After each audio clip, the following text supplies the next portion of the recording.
Hey guys, मैं दिया अपने शहर से फिर से आपके लिए एक मैसेज अपने वीडियो में छोड़ने वाली हूँ। आज का मेरा टॉपिक है सास बहू का। देखिए, मैं जिस तरह से लेडीज लोगों में ही मेरा काम होता है, मैं जिस तरह से बातें सुनती हूँ लोगों की, लेडीज लोगों की बातें सुनती हूँ कि आज मेरी सास ने इस तरह से कहा, इस तरह से मनमुटाव हो गया है, तो इस मनमुटाव को इग्नोर कीजिए।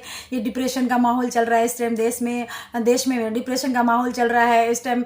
तो आप इन चीज़ों को इग्नोर करके एक दूसरे के लिए खुशी लाइए और एक दूसरे से मुंह मत बिगाड़िए। ये मुंह बिगाड़ने से होता क्या है, कुछ भी हासिल नहीं होगा आप लोगों को।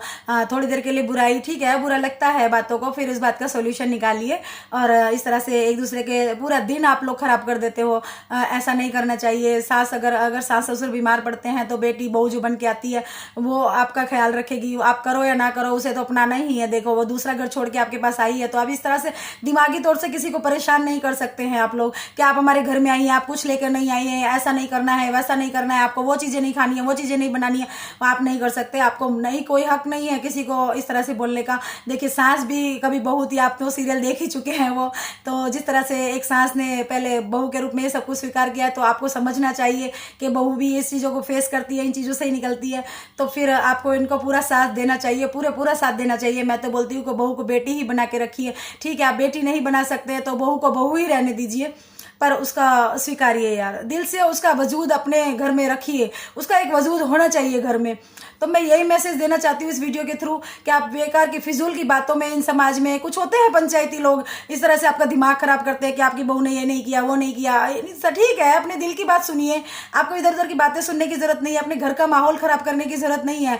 पंचायती लोगों से ज्यादा बचिए आप लोग। भगवान की संगत में रहिए, ईश्वर पे भरोसा रखिए। अगर आपने आपके घर में उसने इस तरह से भेजा है, इस तरह से कंकास है, तो वही ठीक करेगा। आपको कोई दूसरा बाहर का नहीं आ जाएगा आपको ठीक करने के लिए। ज्यादा से ज्यादा दिया कि इस पहल में अपना साथ दीजिए। अपनी नेगेटिव बातों को छुपा के इस तरह से नहीं जी सकते हम लोग। अब समाज को एक अच्छाई की तरफ हमें ले जाना है। ये जो अच्छाइयाँ हमें वो ढूंढनी है। हमें इस तरह से नहीं करना है कि नहीं, ये सब सबके साथ हो रहा है तो मेरी बहू भी ऐसी है, वो ऐसा है तो वो भी ऐसी है। नहीं गाइज, ऐसा नहीं होता है। देखिए, उसने किया तो हमारी करेगी, ऐसा नहीं होता है। आप पहले से पहले अपने दिल में नहीं बनाइए। आप अपनी बहू के साथ खराब व्यवहार नहीं कर सकते हैं। आपका वजूद घर में है तो आपको अपनी बहू का ही वजूद बनाना पड़ेगा और छोटी छोटी बातों का उसका ख्याल रखना पड़ेगा, क्योंकि फिर वो आगे भी आपको ख्याल रखेगी। तो इस तरह से आप अगर सेवा देंगे तो आपको सेवा मिलेगी, नफरत देंगे तो नफरत ही मिलेगी। देखिए, मैंने ये सुना है कि इतने सारे लोगों से मैं सुनती हूँ कि सही होता है, जो अच्छे के लिए होता है वो सही होता है, कि वृद्धाश्रम ठीक ही है। ये बहुओं के साथ पहले तो परेशान करती हैं और फिर बुढ़ापे में आके इनके पास रह जाती हैं और फिर बहुएं बुढ़ापे में इनको वृद्धाश्रम डालती हैं। तो ये देखिए, ये गंदी चीजें है ना, अपने देश में खराब मानसिकता फैला रही हैं और ये चीजें है ना गंदगी की तरफ बढ़ावा दे रही हैं। ये हमारा समाज नहीं है। और एक ने ऐसे बात की तो दूसरा भी उसका सपोर्ट कर रहा है। हमें ऐसा नहीं करना है।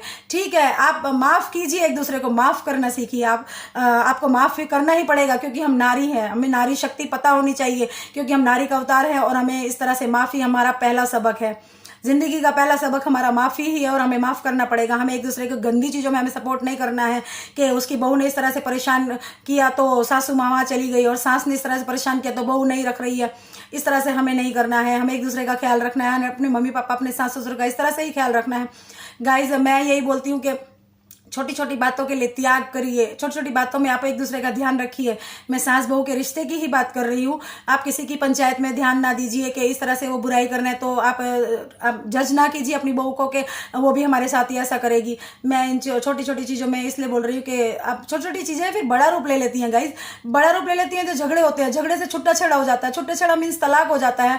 और इसका पूरा असर आप देखो, आपके सास बहू के झगड़े में एक बेटा आपका पिस जाता है, पूरे दिन काम करके आता है वो, और फिर इस तरह से झगड़ा सुनता है वो, तो उसको अच्छा नहीं लगता, वो डिप्रेस हो जाता है। वो बोलता है कि मेरी मम्मी को इतना परेशान किया जा रहा है तो शायद छोड़ना ही ठीक है, या घर में कंकास का माहौल है तो छोड़ना ही ठीक है।